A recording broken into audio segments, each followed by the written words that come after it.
Hi everybody, welcome back to Mando Lessons. This is part 3 and the last part in a series I'm doing on playing two-string chords. I've been working just using the G and D strings, and the first lesson was in the key of D, and I talked about kind of why I use two-string chords. Part 2 was the key of G, and I talked a little bit about kind of creating voicings that work well together and creating little bass runs between them. And this one, I'm just going to pick the key of A and run from there. So if you haven't seen the other lessons, check those out. They're over at mandolessons.com, along with a bunch of other lessons, tunes, songs, techniques, tricks, things like that. Tablature and sheet music for the tunes and songs. A couple ways to donate if that's your choosing. It helps me make up more lessons every week. I put out a new lesson every week, and donations really help me kind of keep that train running. That said, the lessons will always be free if that's your choosing. So let's get back to the tunes, or the chords in this instance. I'm going to be working out of the key of A. So in the key of A, we run into a new problem. In the key of G, we've had our nice open G string and open D string, which are both great kind of drone notes in the key of G. And in the key of D, we had that D string that was a nice open string that was going to be useful for us to make these two-string chords. In the key of A, we have less of those open string options. So my go-to A chord, two-string, one or two finger chord, depending on how you play it, is on the G and D strings, second fret on the G and second fret on the D. Sounds like this. Some people will play it as a two-finger chord like that. I usually just do one. So we've been using Man of Constant Sorrow, and it's probably a little high for me to sing, but I'll give it a shot, just because it'll keep some continuity between the lessons here. So our A chord, right there. Our D chord, we're going to use 2 and 4. That's a same chord from I think maybe both other lessons. It's a great D chord. And then our E chord, which is the 5 in the key of A, we're going to use 4th fret on your G string and 2nd fret on your D. So we have man of constant 2 and 4, place where I was born and raised. Whoops, do that again. Here we go. I bid farewell to old Kentucky. That's 2 and 4, the place where I, 4 and 2, was born and raised. So that is definitely the top end of my range, singing range there. But anything for you guys. Again, just using two strings. You don't have the luxury of those open strings for the most part. You could use 2 and open. You could say, I am a man of constant sorrow, which is a D chord, 2 on the G string, open on the D. Sorrow, the place where I... And then you're just kind of sliding that shape. 2 and open becomes 4 and 2. It's the same relationship, just slid up 2 frets. Place where I was born and raised. Gotta end on that A chord. Struggling on that one.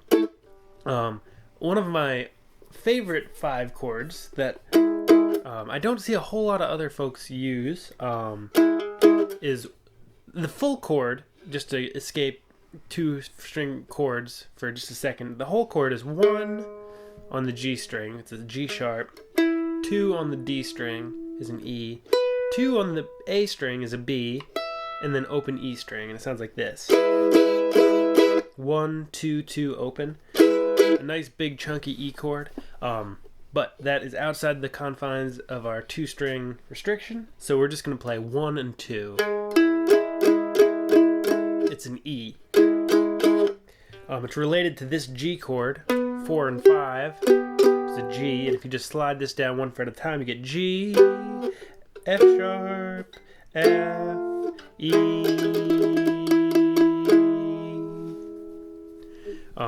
But we can use that in the context with that A chord, or in the key of A for Amount of Constant Sorrow. We'll use 2-2 for our 1 chord, our A chord.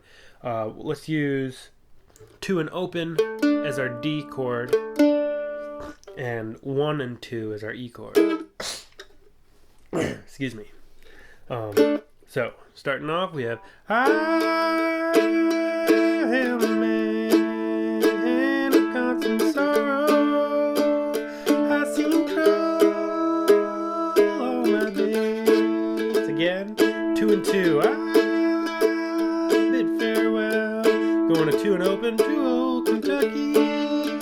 1 and 2, the place where I was born and raised. Back to 2 and 2. So that's a very, I've talked in past lessons about like nice condensed chord shapes.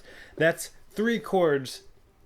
They only use 2 strings and never go higher than the first 2 frets. You got 2 and 2, 2 and open, and 1 and 2.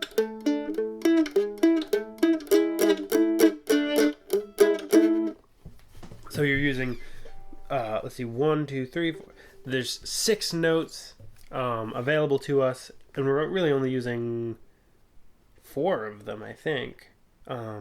See, we've got A and E is our A chord, A and D, that's a 3rd note, is that D, and then G sharp and A. Yes, we never use an open G, and we never use an E flat. So we're using 4 notes all below the 2nd fret on the lower 2 strings and getting 3 chords out of it. And it's a very nice kind of low condensed sound that I really like.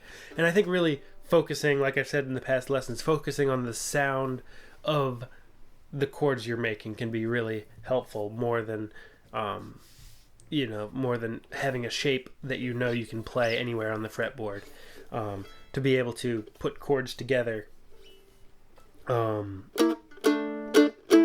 in sort of similar finger patterns on the same sort of range on the instrument is going to lead to a more cohesive sound. So let's find some other chords here. We've got our A chord. We've got that D chord, 2 and 4. We were also using 2 and open as a D chord.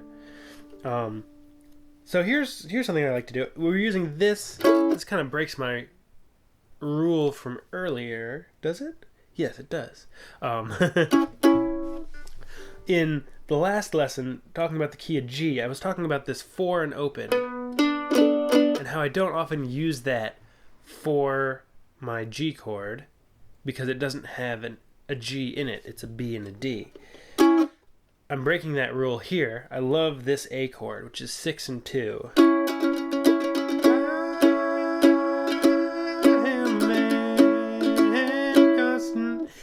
And then I love with this A chord to do this progression. Sorrow, which is 7 and 4. So we're going 6 and 2 to 7 and 4. So we have I am a man in constant sorrow. I see trouble. And we're going to slide up. This is the first time in any of these lessons, this little series here, that I'm getting above the 7th fret. But it's worth it for this chord. You have an E chord, which is the 9th fret on your G string, and 6th fret on your D string. And it's just that D chord, 7 and 4, slid up 2. And then back to your A. I am a man, constant sorrow. I see trouble all my days. Bid farewell to old Kentucky, place where I was born and raised. And I guess something that will kind of go along with this and gives a reason that these chords can sometimes work. If you're playing in a larger ensemble, this A chord doesn't have an A in it. It's a C sharp and an E. It's the 3rd and 5th of the chord. There's no root, so it's a little ungrounded. But there's just something about that chord that works for me. It might not work for you. You might not have any problem with that G chord in the last lesson where I said I don't often use it as a G chord in the key of G. But if you're playing in an ensemble that has a guitar or a bass or a piano or something that's got a lower register than a mandolin that might be playing more fleshed out chords, or is just going to be playing the root, that root is going to sort of take over and fill in that gap that you might be leaving out on the mandolin. You know, so if I'm playing this chord 6 and 2, but then I've got a guitar player playing a nice low A, that's going to kind of fill in that lack of an A down here, and it's going to make it sound more like a kind of full, lush A chord, and it'll sound totally fine. But if it's just you, sometimes these chords that don't have the root of the chord in them can act they can just sound a little ungrounded or a little less stable than your A chord, like that 2 and 2 that really has that nice fundamental A in it, especially for your 1 chord, for the kind of the tonic chord of your progression. So for example, this E has the 3rd in the bass as well, that G sharp, which makes it a little floaty, but it's also an E chord. It's a 5 chord in the key of A. I probably wouldn't use this E chord as my 1 chord in the key of E. It's a little, the sound doesn't really do it for me. I'd probably use this, 4 and 2. But again, it just goes back to trying a bunch of different chord shapes and seeing what suits your ears, trying to find all those progressions that sound good together. So I hope this has been helpful. This has been kind of an interesting combination for me, just to kind of think about this stuff on the fly. It makes me want to sit down and kind of work out some of these shapes, and maybe I definitely get into my own patterns, even with a certain amount of fluidity in kind of choosing any one of these at any moment. There's still patterns I get into, and it'd be a fun project for myself just to work up some new progressions, because there's so much you can do just with 2 strings, and then you can take this to a whole nother level by adding in a 3rd string and a 3rd note, and still kind of keeping that that sense of purpose, and choosing each note in your chord for a reason is gonna be a great tool for you to have. And then it kind of opens up that whole world with the 3rd string. Or you can just say I want to use 2-string chords, but I just want to use the D and A strings for a kind of more mid-range sound, or the A and E strings if you want more of a high sound. And a lot of these shapes will transfer over, things like that. So by all means, go out and experiment. Find these chord shapes on different strings, add in that 3rd string, and see what you come up with. Thanks so much for watching. Again, I'll also have, as with the first 2 lessons, I'll have a PDF of these chord shapes on the website so you can look at them and put them together yourself. So there's lots more lessons over at mandolessons.com, and go check it out. I think you'll like something over there. If you don't, send me an email and let me know what you'd like to see, as long as it's not copyrighted material. All right, so thanks so much for watching. See you again soon. Bye-bye.